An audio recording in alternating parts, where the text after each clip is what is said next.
You made the decision 3 days ago. You know you made it. You said yes, sent the message, closed the tab, done. And yet here you are, replaying it again. Not because something went wrong, just because your brain refuses to let it be done.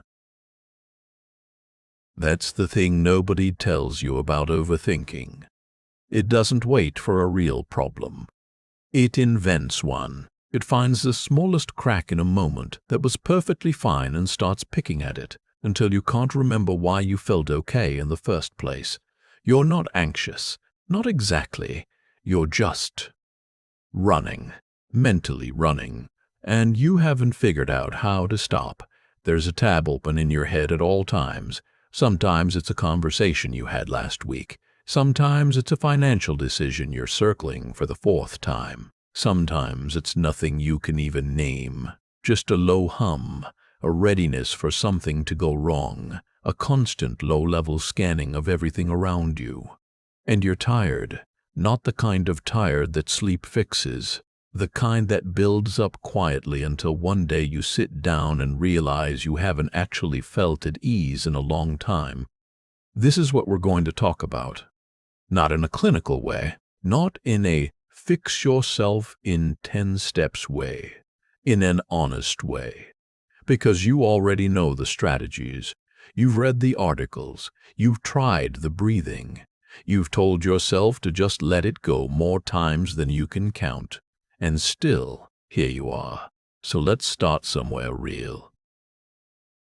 The reason overthinking is so hard to stop isn't because you're weak or neurotic or broken. It's because the part of your brain that overthinks genuinely believes it's helping you. It thinks it's protecting you.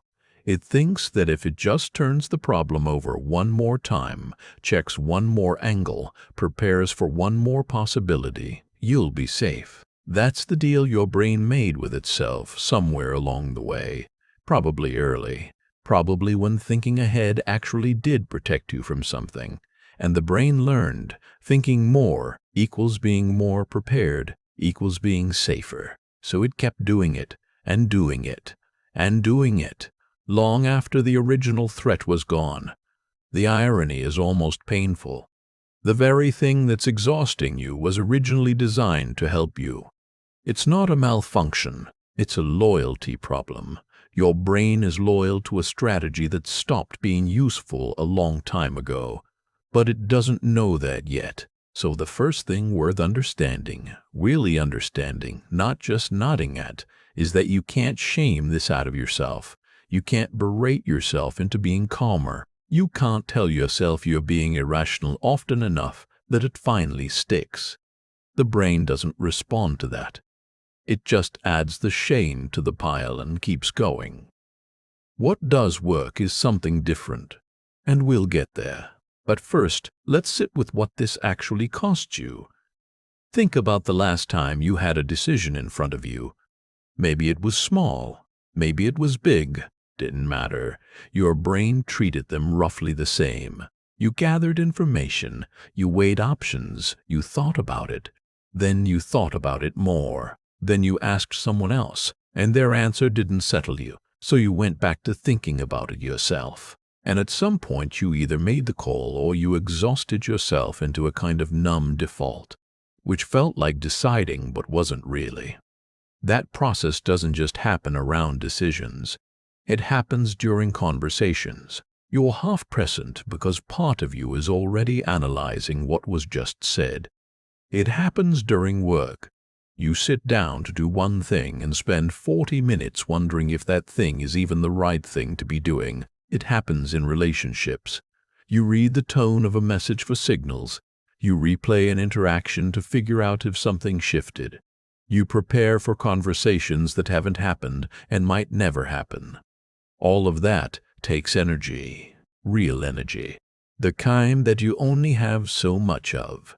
And most of yours is going to mental activity that produces very little. Hours of processing that don't move you forward. Effort that goes in circles. This is the quiet cost of overthinking. It's not just that it's uncomfortable. It's that it's expensive. It eats through your mental budget every single day, and then you wonder why you feel depleted, why motivation is harder to find, why things that should feel exciting just feel like more weight. The mind has a capacity, and when that capacity is mostly consumed by worry loops and second-guessing, there's not much left for creation, connection, joy. Not much left for the things that actually matter to you. Here's what's interesting about that. Most people who struggle with overthinking are not slow thinkers. They're fast thinkers. Sharp, good at seeing multiple possibilities at once. The problem isn't cognitive horsepower. It's where the horsepower is being directed. You're running a powerful engine in a parking lot, revving constantly, going nowhere. And somewhere underneath that loop, there's almost always a specific fear doing the driving.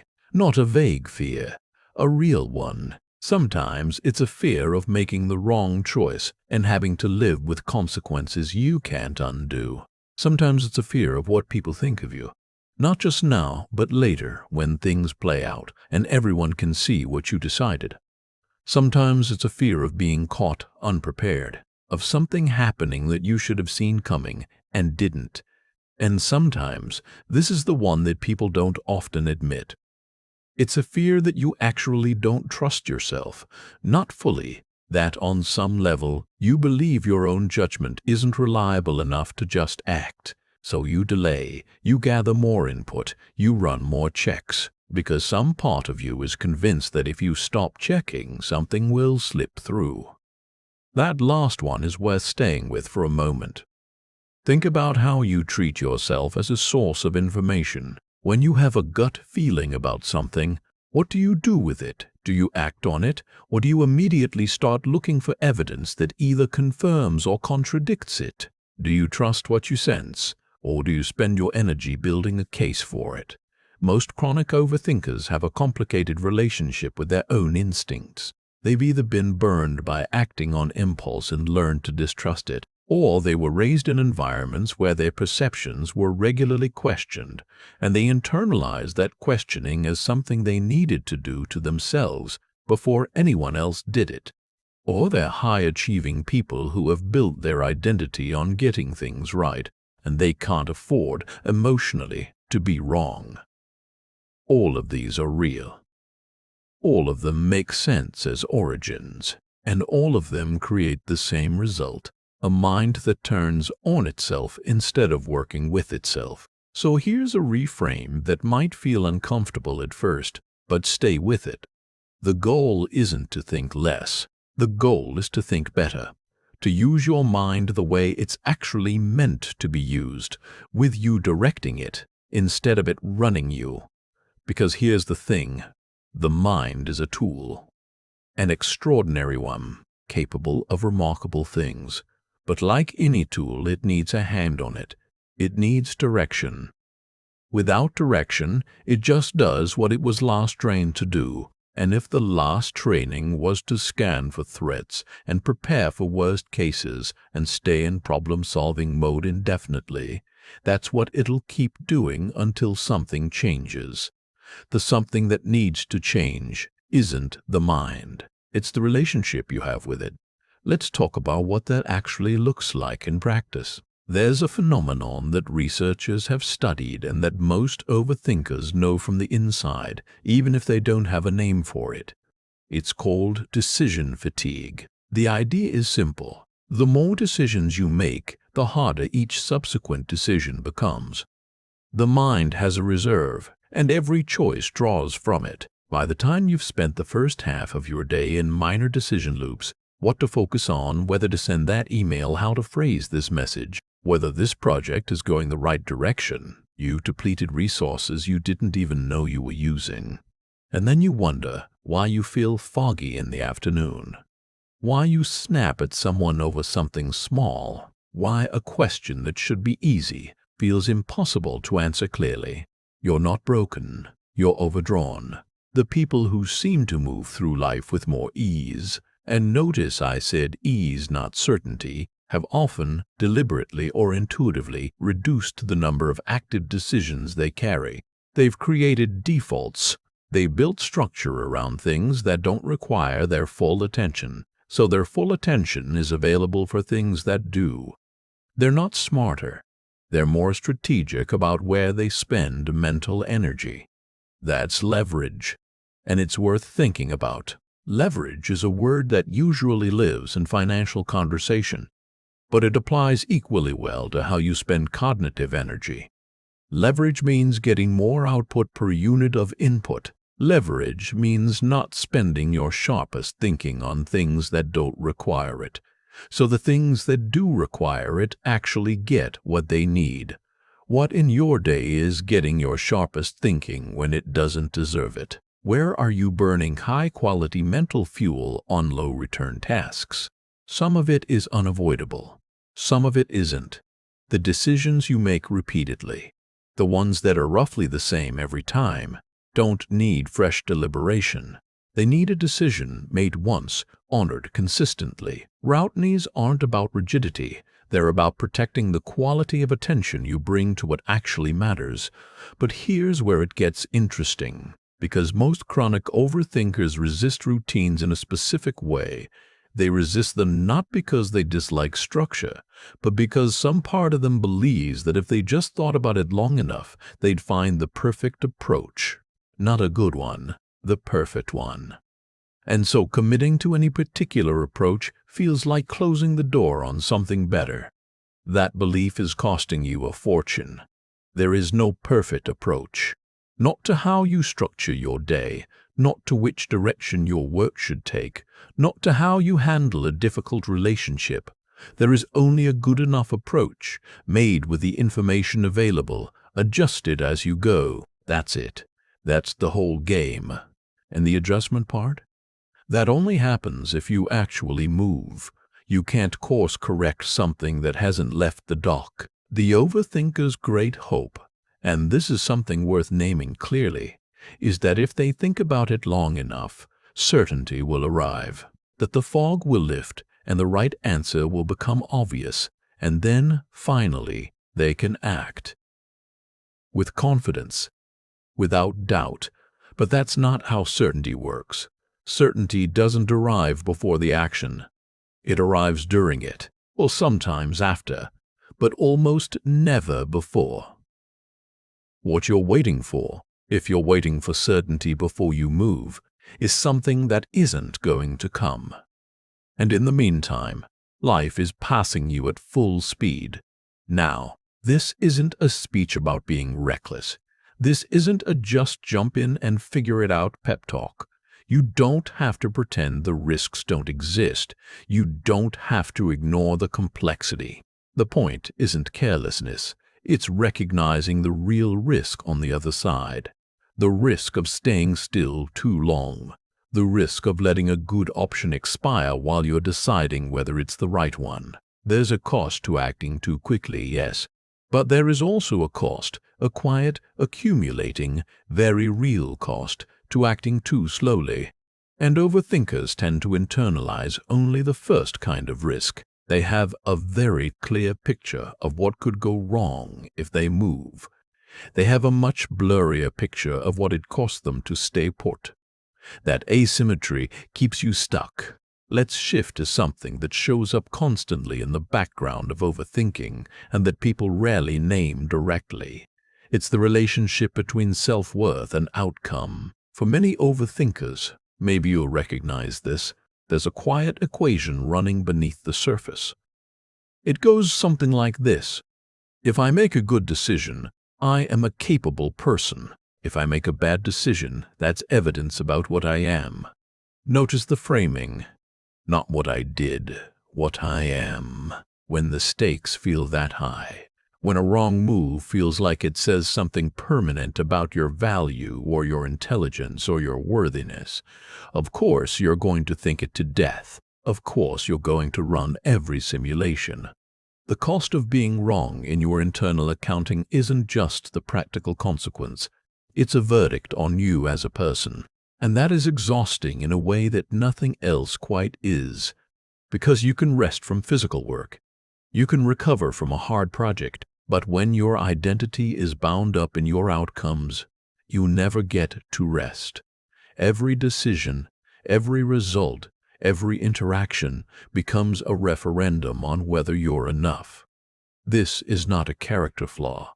It's a learned pattern, usually learned young, often learned in environments where approval was conditional, or where one visible mistake had disproportionate consequences, or where success was celebrated in a way that made it clear that your worth and your performance were connected. Whatever the origin, the pattern is the same, and untangling it takes more than strategy. It takes a shift in what you're actually measuring. What if a decision being wrong didn't mean anything about you as a person? What if it just meant the decision was wrong? What if wrong moves were just data, the way they are for people who seem to move through life more freely? That's not a rhetorical question. That's actually the reframe that changes things. Because once the stakes aren't existential, once being wrong isn't a verdict, the act of deciding gets much lighter.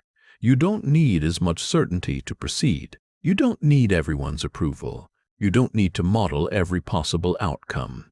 You just need enough information to take a reasonable next step, and reasonable next steps, taken consistently, get you much further than perfect decisions made once in a while after months of deliberation. This is also where we can talk about something that comes up a lot when people are dealing with overthinking in the context of money and work and the life they're actually trying to build. Because overthinking isn't just an internal experience. It has external consequences, real ones. When you overthink your professional moves, you stay in situations longer than you should. You don't raise your rates when you should. You don't pitch the project. You don't apply for the role. You don't launch the thing. You are perpetually on the edge of a move that you thought about so much it started to feel like you've already done it, even though nothing has actually changed. That's a specific kind of loss, not a traumatic, visible one, but a cumulative, grinding one. The opportunity that went to someone who was ready 6 months sooner. The version of your life that was available to you but required a decision you kept not quite making. And here's the uncomfortable truth at the bottom of that. Nobody else is going to come rescue your momentum. Nobody is going to tell you that you've thought about it enough now. It's safe to go. The clearance you're waiting for doesn't come from outside. It never did. The people who move forward aren't the ones who feel sure. They're the ones who learn to move without sureness, who figured out that action is what produces the information they need, not more thinking about the problem from inside the problem. That's a fundamental shift, and it's available to you. But it requires trusting something you've been systematically undermining, which is your own capacity to handle what comes next. Because at the core of the paralysis, at the very bottom of all those loops, is a quiet belief that if it goes wrong, you won't be okay, that you won't be able to handle it, that the fallout will be too much. But look at your actual history for a moment, not the curated version, the real one. You handled things that you thought you couldn't. You've gotten through situations that looked impossible from the outside. You've adjusted, adapted, figured things out, found ways forward in circumstances that weren't what you planned. Maybe not gracefully, maybe not without pain, but you got through them. You're here. Your track record with handling hard things is better than your overthinking brain is willing to credit. And that track record is actual evidence, real evidence, more reliable than the worst-case scenarios you keep running. But overthinking has a way of discounting the evidence of your resilience while amplifying the evidence of your risks. It focuses the lens, and what you focus on becomes what feels most real. So part of what this is about, part of what learning to work differently with your mind requires, is deliberately expanding that lens, not ignoring risk, not pretending everything will be fine, but consciously holding the full picture, the risk and the resilience, the possibility of loss, and the documented capacity to recover. Let's spend a little time on what actually interrupts a thought loop when you're inside one. Because knowing this intellectually is one thing, being 3 spirals deep at 2 in the afternoon with a deadline approaching is another. The first thing to understand is that you cannot think your way out of an overthinking episode. That seems obvious when you say it out loud, but it's not how most people approach it. When they're overthinking, they try to think more carefully, more methodically, more productively. They tell themselves they just need to analyze it properly, and then they can stop. But the loop is powered by thinking. Giving it more thinking is like pouring fuel on a fire to try to extinguish it. It just makes the fire bigger. What interrupts a loop isn't better thinking. It's a break in the medium, something that operates on a different channel. Movement, sensation, a shift in environment, a conversation with a real person about a completely different subject. Not as a distraction from the problem, but as a genuine interruption of the pattern. The brain is a pattern completion machine. When you're in a thought loop, it's running a pattern. What disrupts a pattern isn't more pattern running. It's pattern interruption. Something unexpected in the input stream that the looping mechanism doesn't know how to assimilate. This is why a short walk genuinely helps, not as a metaphor, not as wellness advice, but mechanically. Movement shifts the nervous system state. Changed nervous system state. Changed the quality of thinking that's available to you. It doesn't solve the problem, but it moves you out of the groove the thinking was trapped in, which gives you access to something different. This is also why talking to someone often helps in a way that journaling about it doesn't always help. Writing can turn into an extension of the loop. Talking to another person introduces genuine unpredictability. You can't fully script the real conversation, and that unpredictability is exactly the kind of pattern break the looping mind needs. There's also something worth saying about the role of completion in all of this. The mind has a strong drive toward completion. It doesn't like open loops. This is useful in many ways. It's what keeps you following through on things. But for an overthinker, it creates a particular trap because the questions feeding the overthinking are often unanswerable in the moment. They require future information, or other people's decisions, or circumstances that haven't developed yet. And the mind keeps trying to close them anyway, keeps trying to find an answer when there isn't one available yet, keeps cycling through what it knows, trying to manufacture certainty from insufficient information. One of the most genuinely useful things you can do with a thought loop is identify the core question driving it, not the surface version. Not should I do this or was that the right call, but the underlying question. What outcome am I afraid of? What do I need to feel okay? Often, when you locate the actual question, you find one of two things. Either it's answerable, and you've been avoiding answering it because the answer requires something of you, or it's unanswerable right now, and the loop has been spinning in service of a question that can't be resolved yet, no matter how long you think about it. Both of those realizations are useful. Both of them create a different relationship with the thought. Not suppression, clarity, which is entirely different. Suppression is trying to push the thought away. Clarity is understanding what the thought is actually about and meeting it directly. Suppression creates more pressure. Anything you push against, you strengthen. Clarity releases the pressure because the thought no longer needs to get louder to be heard. This distinction matters enormously. When you've spent years managing your mind through avoidance and distraction and white-knuckling yourself into motion, you develop a complicated relationship with your own thoughts. You start to treat certain thoughts as threats rather than signals. You try to outrun them, which means you're always running. You develop a chronic readiness for discomfort, even in moments that don't actually contain any. Learning to sit with a thought without immediately acting on it, or immediately trying to resolve it, is a skill, a learnable one, but it feels unnatural at first. especially if your whole internal architecture has been built around response to thought rather than observation of thought. The practice is straightforward, even if it's not easy. You notice a thought loop starting. You don't grab it and start pulling. You don't resist it and try to push it away. You just notice that it's there. You name it, simply and without judgment. Something like, this is the thought about the project. This is the money worry. This is the what if about what they think of me. Just naming, not solving, not analyzing, just identifying. And then you redirect attention, deliberately, consciously, to something in the present. Not because the present is more important, but because the present is actually accessible. It's real. The thought loops almost always are about a past you can't change or a future you can't fully control. The present is the only place where you can actually do anything.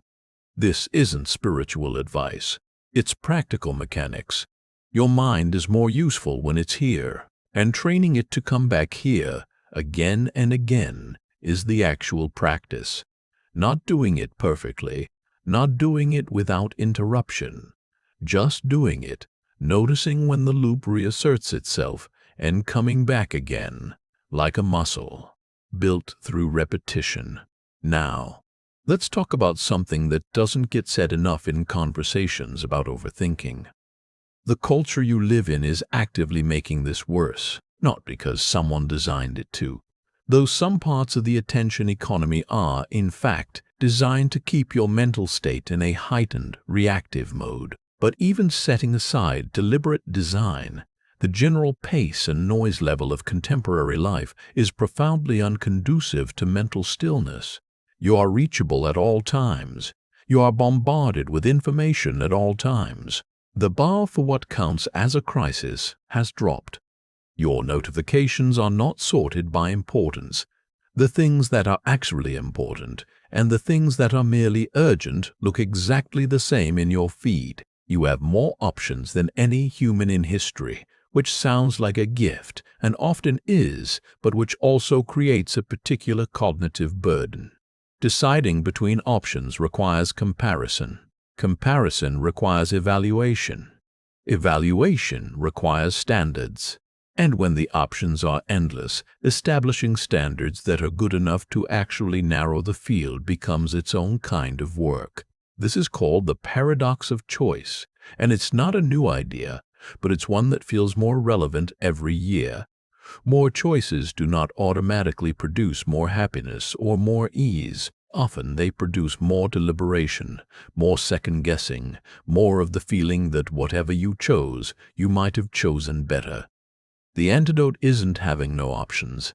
The antidote is developing a clearer sense of what you actually value, so that options can be evaluated against something real and decisions can be made against something stable. Because here's what happens when your values are unclear or undefined. Every decision becomes a first principles derivation. Every choice has to be reasoned from scratch, because you have no stable ground to measure it against. You keep asking yourself what you want and the answer keeps shifting, which means the reasoning keeps shifting, which means you never land anywhere. Values don't have to be grand or philosophical. They can be very simple. Things like, I value work that feels like mine. I value time more than I value things. I value relationships where I don't have to manage my honesty. I value doing a few things well over doing many things adequately. Simple, real, but orienting. When you have that kind of stable orientation, decisions get faster. Not because you think less, but because there's a ground to compare against. Does this align with what matters to me? Yes or no? That's the filter. Everything doesn't require the same depth of deliberation. Now let's talk about money. Because money is one of the biggest loops, and it's worth looking at directly. Most people with a chronic overthinking pattern have a specific set of money thoughts that run almost constantly in the background. The numbers, the calculations, the what-ifs about what happens if income drops or an unexpected expense arrives, or the plan that seems solid doesn't play out the way you expected. Money anxiety and overthinking have an especially close relationship because money is genuinely important and genuinely uncertain and genuinely consequential. Unlike some worries that are pretty clearly out of proportion to their actual risk, money worries often have real stakes, so the brain feels justified in running those loops. It tells itself this one actually matters, this one deserves this level of attention. And sometimes, yes, it does deserve attention. Financial decisions matter. Planning matters. But there's a difference between giving money decisions appropriate focused attention and letting money anxiety run as background noise 24 hours a day. One is useful, the other is just suffering that doesn't produce better outcomes. The question isn't whether to think about money. It's whether the thinking you're doing about money is actually producing anything useful. Is the loop generating insight? Is it producing a plan? Is it surfacing something that needs action? Or is it just running? Just the hum of anxiety dressed up as financial planning? Because if it's the latter, then the loop isn't helping you. It's just keeping you company in a way that feels necessary, but isn't. The relationship you have with financial uncertainty is worth examining, not the specific numbers, but what uncertainty itself means to you. For a lot of people, financial uncertainty doesn't just feel uncomfortable. It feels like the beginning of a catastrophe sequence. Like if this one thing goes wrong, a whole series of terrible things follows, and each one is vivid and detailed in the mind, and by the time the loop has run its full course, you're mentally living in a scenario that may be months or years away and may never happen at all. That catastrophizing quality, the way the mind jumps from a current uncertainty to the worst possible end state, is one of the most recognizable features of overthinking. And it's worth naming, because once you can see the pattern, you can interrupt it. The interruption looks something like this. You catch the loop starting. You notice where you are in the sequence. Are you still in the actual current situation, or have you already jumped 5 steps ahead into disaster territory? If you've jumped, you bring yourself back. You ask what is actually true right now, not what might be true, not what could happen. What is true right now? Usually the current reality is much more manageable than the projected reality. The actual present situation, not the imagined future one, is almost always something you have some capacity to deal with. This doesn't mean you ignore future planning. It means you distinguish between the useful work of planning and the useless work of spiraling. Planning is goal-directed. It produces something. Spiraling is recursive. It just keeps going. If the thinking is producing a plan, let it run. If it's not producing anything except more anxiety, that's the signal to redirect. There's something related to this that comes up around income specifically. A lot of people feel but don't say out loud the quiet sense that their income determines their options, that until they're making more money, substantially more money, they don't have the freedom to make the choices they actually want to make. And so the income question becomes this enormous looming thing, and every decision gets filtered through it. And it creates a kind of paralysis where they're waiting for the financial situation to be different before they can really start to live. The waiting is understandable. The waiting also almost always makes the situation worse, because financial circumstances don't improve in a vacuum. They improve in response to action, to making moves, to trying things that might not work and learning from what doesn't, to building skills and visibility in relationships and the kind of track record that creates more opportunities. And all of that requires moving, not waiting for permission that never arrives. The people who break out of financial frustration don't usually do it by finally thinking of the right answer. They do it by tolerating uncertainty long enough to take a step that creates different circumstances. A new offer, a new skill, a new relationship, a thing they made, a project they completed, something that exists outside their head, in the world, that others can respond to. That's leverage in a very practical sense. You create something that generates more than the energy you put into it, but nothing gets created inside a loop.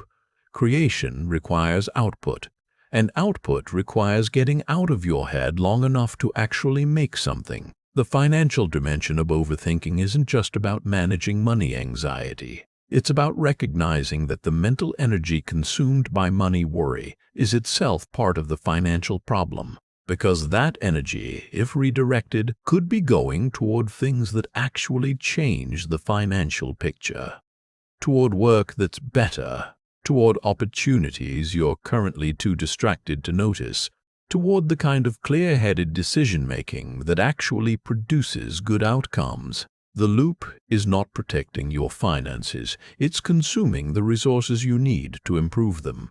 Let's stay with the question of time for a moment because it connects to this. Time freedom is something a lot of people want, not just free time, but the feeling that their time is genuinely their own, that they're not living on someone else's schedule, responding to someone else's urgency, building someone else's dream while their own waits indefinitely. That desire is real and it's valid. And for overthinkers, it often has a particular flavor. It's not just about having more hours, it's about having more mental hours. Hours where your attention is actually yours to direct, where you're not mentally occupied with something that isn't serving you, where you can be present in whatever you're doing rather than elsewhere. You know how time can move completely differently depending on your mental state. A free afternoon that you spend in an anxiety loop feels shorter and worse than a busy workday where you're fully engaged and in flow. It's the same hours. The experience is completely different, because what determines the quality of your time isn't just what's on the calendar, it's where your mind is. People talk about wanting more time as if the problem is purely external. If I just had fewer obligations, less to manage, more room in the schedule, and while external circumstances do matter, for overthinking individuals the constraint is as much internal as external. The mental load they're carrying is a time and energy drain that has nothing to do with the calendar. Free up some of that mental load and you have more time. Not more hours, but more usable hours. More hours where you're actually present and capable and able to do what you want with them. This is worth sitting with because the life you want, with more ease, more freedom, more presence, doesn't necessarily require completely different external circumstances. Some of it is available to you now, inside a shift in how you're relating to your own mind. That's not to say circumstances don't matter. They do. But the internal shift can happen faster than the external shift, and the internal shift often creates the conditions for the external shift to become possible. Here's something that shows up when people start actually working with their overthinking patterns instead of just suffering through them. The patterns don't disappear. They change. The frequency drops. The intensity drops. The grip loosens. But the mind doesn't become quiet in some permanent, complete way.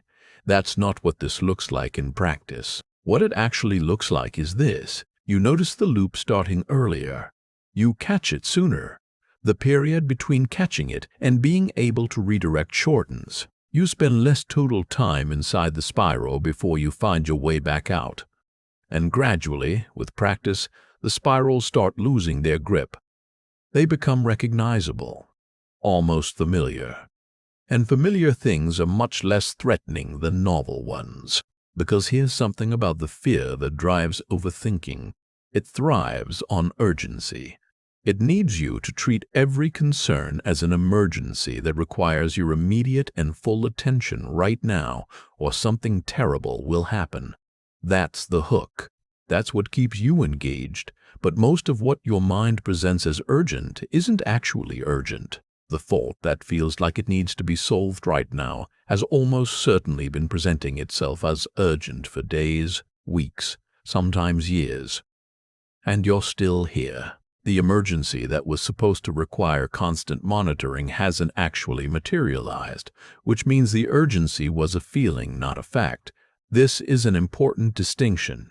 The feeling of urgency is real. The actual urgency is often not. And learning to pause long enough to assess the difference, is this actually urgent or does it feel urgent, is one of the most useful mental habits you can develop. Not to dismiss your concerns, not to minimize real problems, but to stop treating every thought your brain generates with the same level of emergency response. To be able to say, "This matters, and I'll give it real attention at an appropriate time," or "This feels urgent, but it isn't." And to be able to tell the difference. That discernment is what creates space. Space in which you can actually think clearly instead of reactively. There's also something worth saying about the social dimension of overthinking. Because it isn't only an internal experience, it has a way of affecting how you show up with other people. When you're in a loop, you're partially somewhere else. You're physically present, but mentally occupied. The conversation you're half having while processing the thing from earlier or preparing for the thing later is real but diminished. People can often feel it. Not always consciously, but the quality of presence is different when someone is truly there versus when they're there but elsewhere. And over time, that affects relationships. It creates a subtle distance, not through any single interaction but through the cumulative absence. The quality of attention you're able to bring to the people who matter to you is a direct function of how much of your mental bandwidth is consumed by loops. Less loop, more presence, more presence, more connection, more connection, more of the kind of experience that actually registers as good. The texture of your daily life is affected by this more than people realize.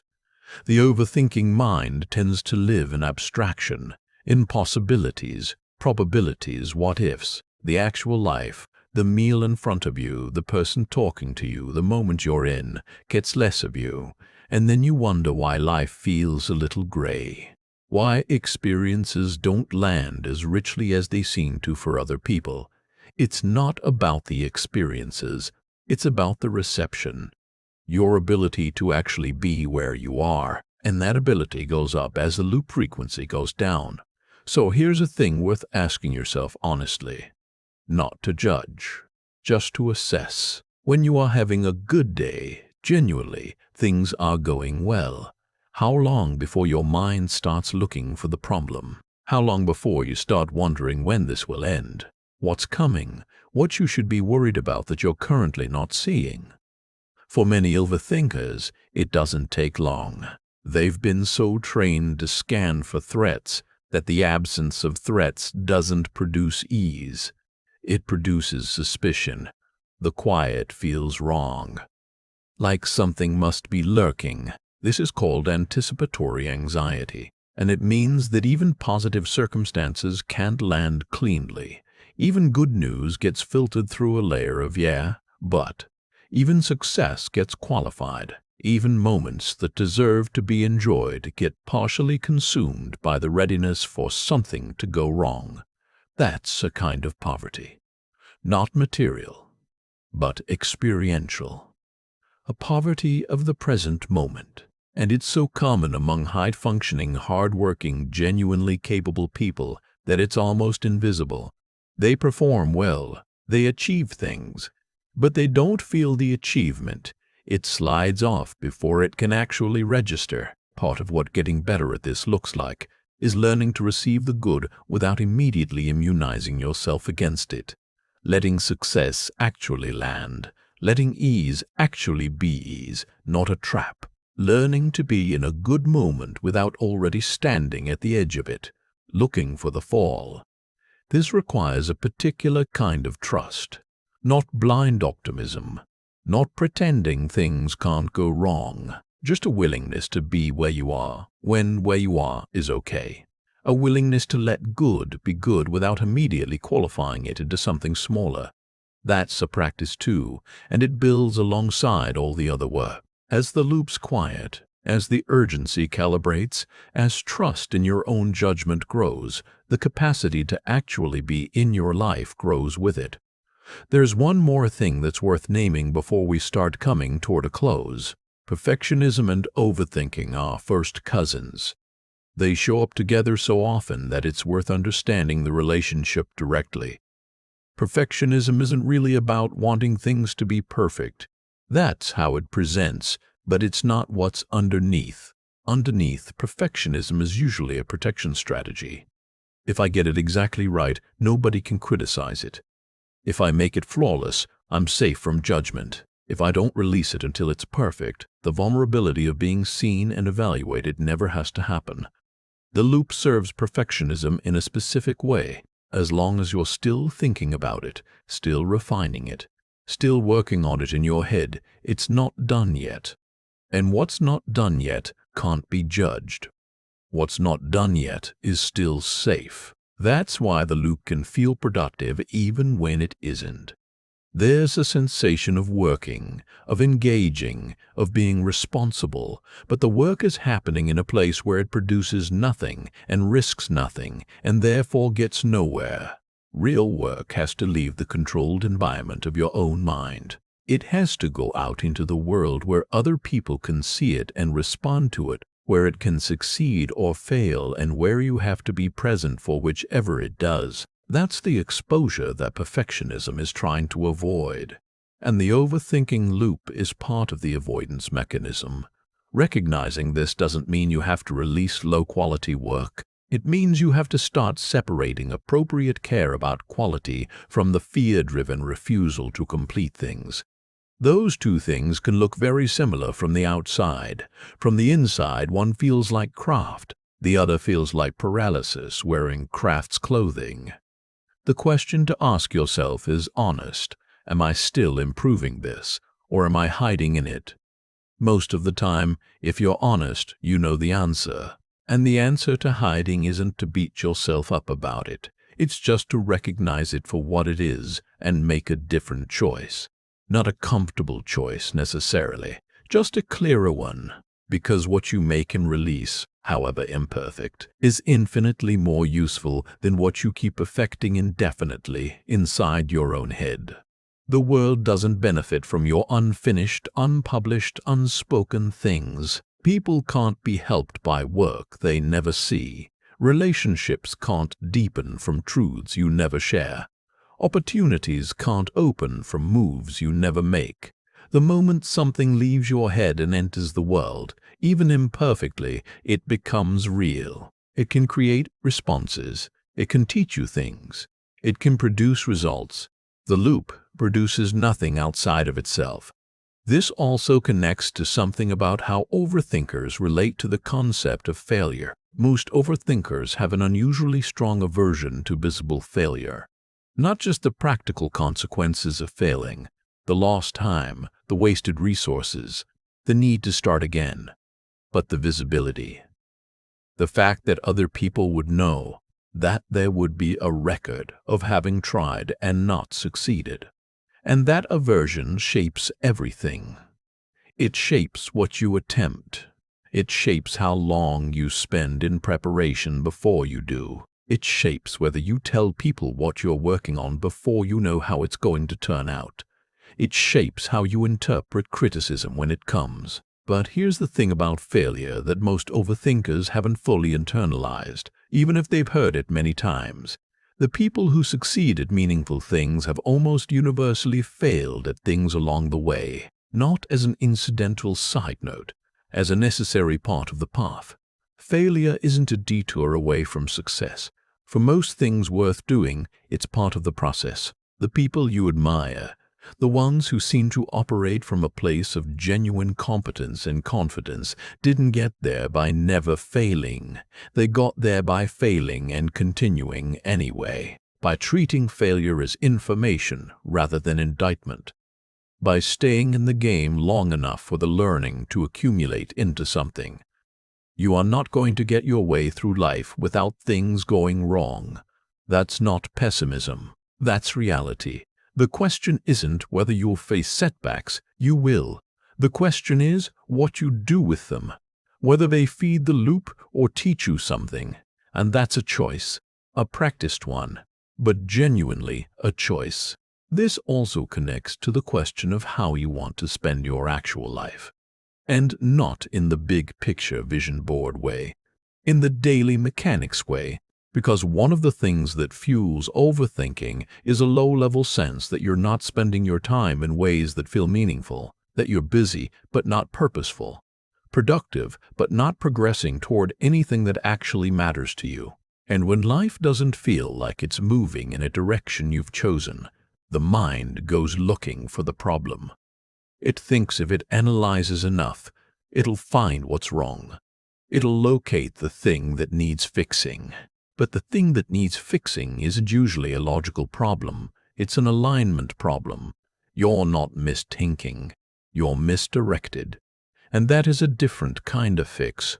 Not a strategy fix, a life design fix. Asking what you actually want from the time you have, and then building backward from that to how you spend your days. This is not easy. It requires honesty that's uncomfortable, because sometimes the answer reveals a gap between where you are and where you want to be that feels very large.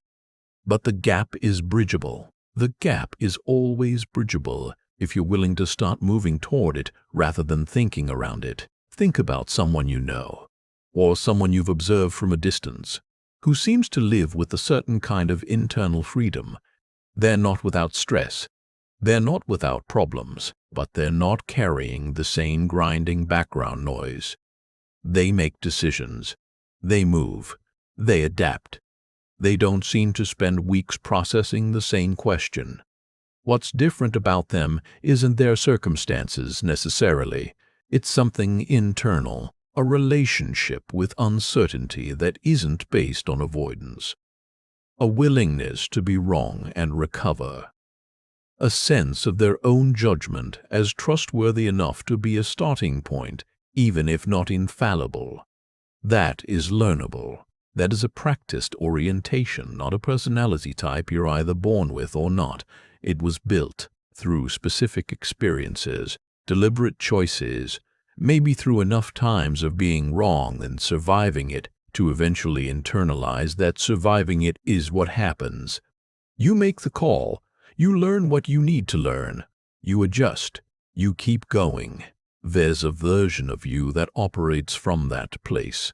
It's not a fantasy, it's not far away.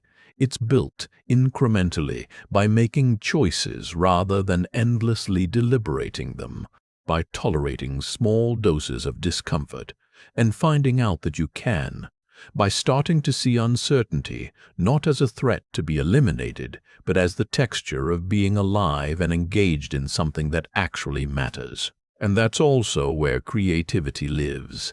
That's also where genuine enthusiasm lives. The things that used to excite you, the projects you got energized thinking about, the possibilities that used to feel like possibility rather than pressure, they're still in there, under the noise, waiting for some space. Creative thought needs room to breathe. When mental bandwidth is mostly consumed by worry and analysis, there's not much space for the kind of loose, associative, surprising thinking that produces genuinely new ideas, that produces the kind of insight that changes your direction, that produces the kind of play that makes work feel alive. The people who seem to generate good ideas consistently, whether in business, in creative work, in relationships, in how they build their lives, they're not thinking harder. They're thinking in spaces that have more room. They've got more clear bandwidth available for the signal to come through. This isn't mystical. This is basic cognitive mechanics, and it means that addressing your overthinking isn't just about feeling better. It's about thinking better. It's about having access to the full range of what your mind can actually do, instead of having 90% of it tied up in loops that go nowhere. The irony is that overthinkers often believe their thinking is their greatest asset, and in many ways it is. The speed, the thoroughness, the ability to see problems before they become problems. These are genuine strengths, But those strengths are currently being spent in the wrong place. They're being spent on protection instead of creation, on defense instead of offense, on managing risk instead of generating possibility. What would happen if even half of that mental energy got redirected? What would you build? What would you start? What would you finally allow yourself to want? Those are not rhetorical questions, they're practical ones. Because the capacity is real. The capability is there. It's just currently being misdirected. Let's also talk about something that happens specifically when overthinkers are trying to change, because this part is important, and it's often where people get stuck in a new kind of loop. You decide you want to think less. You start paying attention to the loops. You try some of the things that are supposed to help, and then, fairly quickly, you start overthinking your overthinking. You catch yourself in a loop and start analyzing why you're in it. You think about the pattern. You think about what it means about you. You think about whether you're making progress. You assess your progress. You assess your assessment. And before long, the project of fixing your overthinking has become its own source of overthinking. This is very common, and it's worth naming with some gentleness because it's not a sign of failure. It's just the pattern doing what patterns do, finding a new channel to run through. The mind is good at this. You close one door, and it finds another. The way through this particular version isn't to be harder on yourself, it's to notice it with some humor, if you can manage it.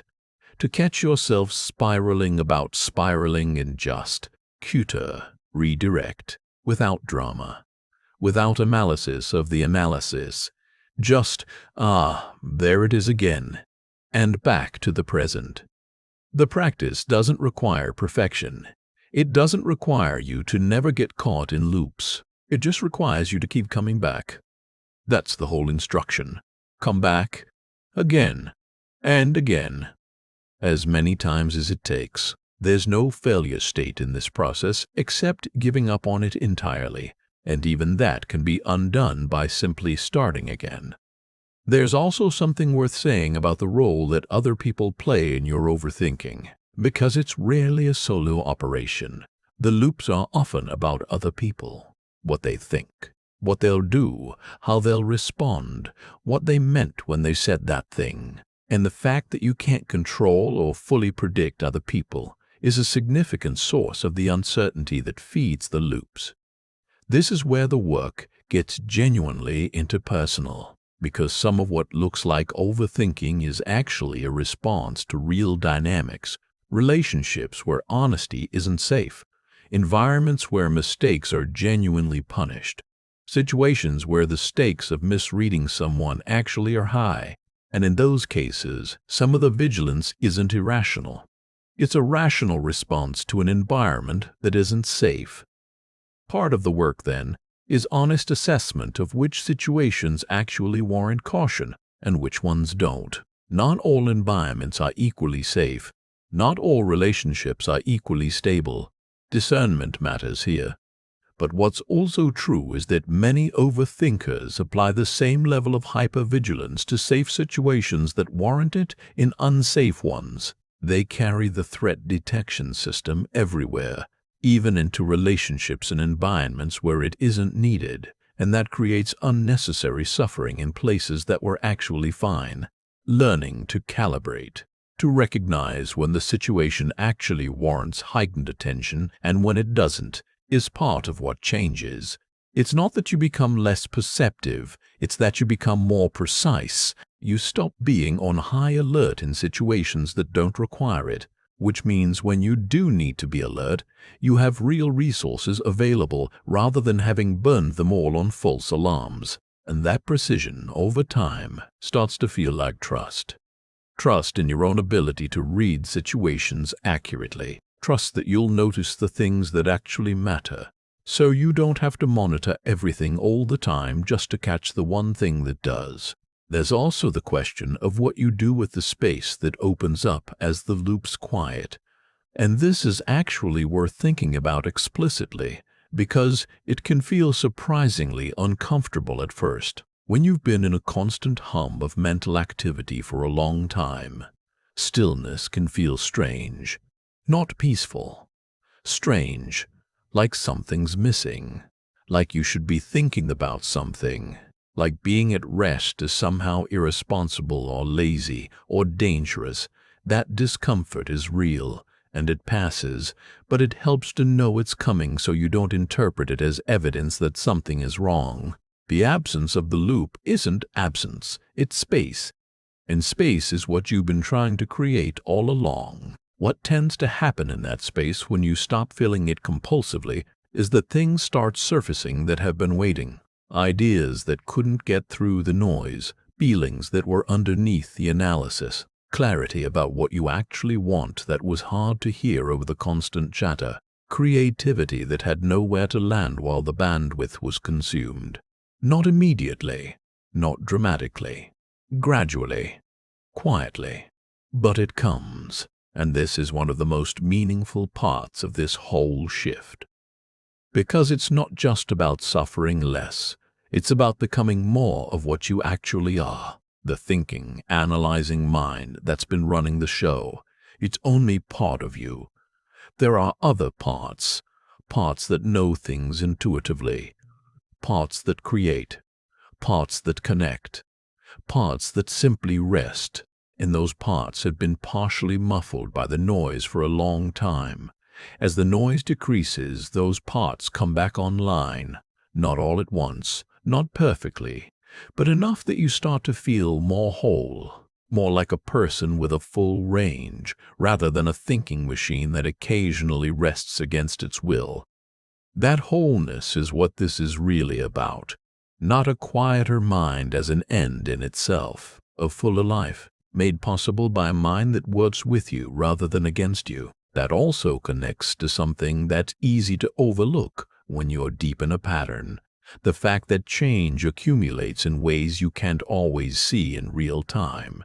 You won't notice the progress day to day. The shift is too gradual, too subtle. You'll still have bad days, you'll still get pulled into spirals, and on those days it will feel like nothing has changed at all. But if you were to compare yourself now to who you'll be a year from now, after a year of practicing this, after a year of interrupting loops, and coming back and trusting yourself a little more each time, the difference would be visible, real, measurable in how you feel in your body, in how quickly you recover from a bad moment, in how much of your life you're actually present for. That's the horizon to keep in view. Not today's results, not this week's results, the direction. And the direction is available to anyone who keeps orienting toward it. You don't have to be especially gifted.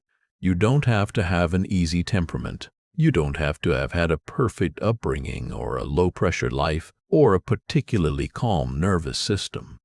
You just have to be willing to keep practicing, even imperfectly, even insistently, even when it feels like nothing's working. That's enough. That has always been enough. Now let's start coming toward the end of this with something that I think is important to say clearly. None of this is about becoming a different person, not about rebuilding your personality or erasing who you are.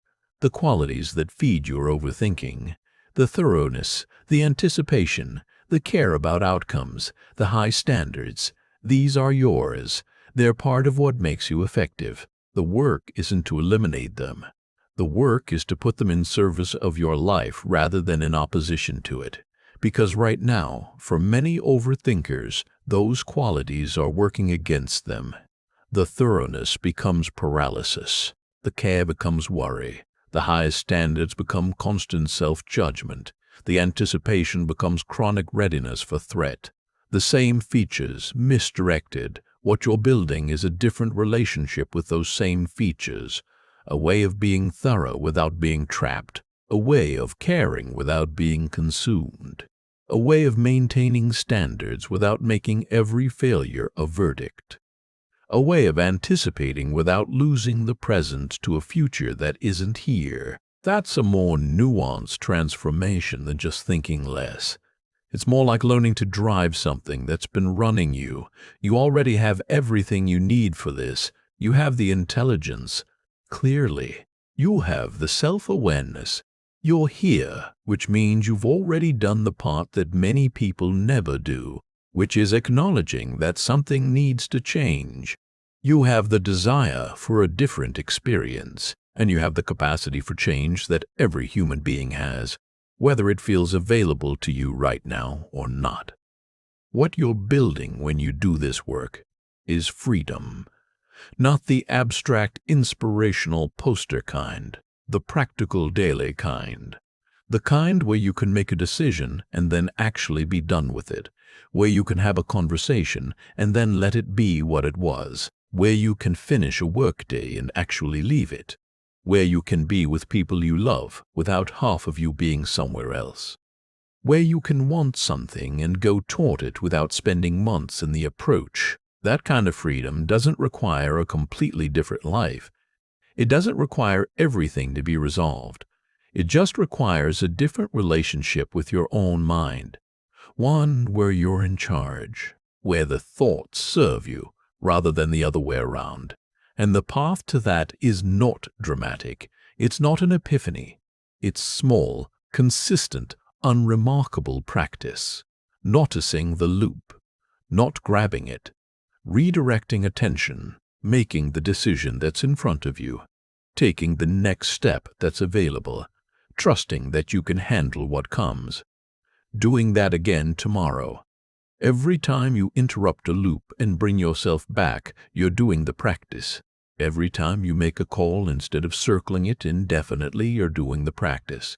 Every time you notice the urgency that isn't real and decline to match its energy, you're doing the practice. Every time you let a good moment actually be good, you're doing the practice.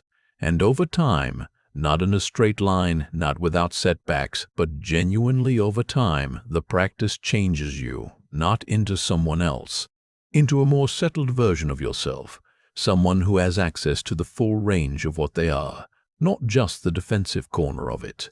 That person is not far from where you are now. They're the version of you that exists when the noise drops enough for you to see clearly. They're in there. They've always been in there. The thinking mind that you've been trying to outrun is not your enemy. It's just been given bad instructions for too long. Your job is to give it better ones, and to keep giving them patiently and consistently until the new instructions become the default. You won't be perfect at this. Nobody is.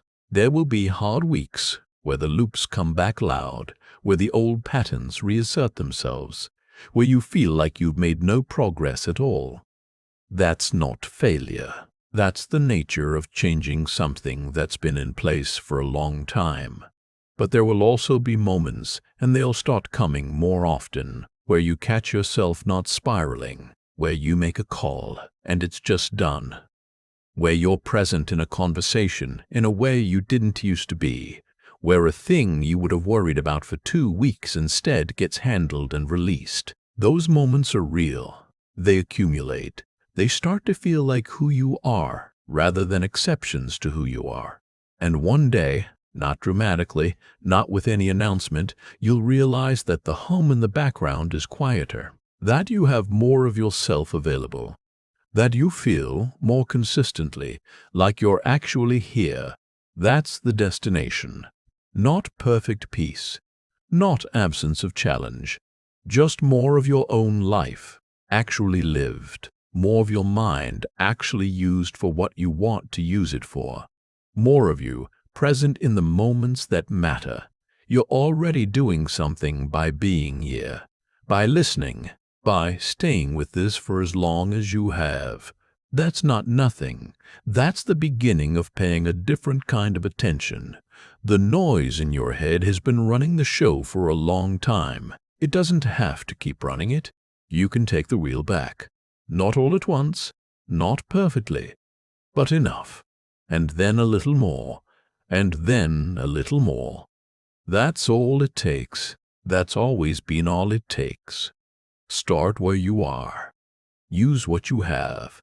Move when it's time to move. Come back when you drift. And keep going. You already know more than enough to begin.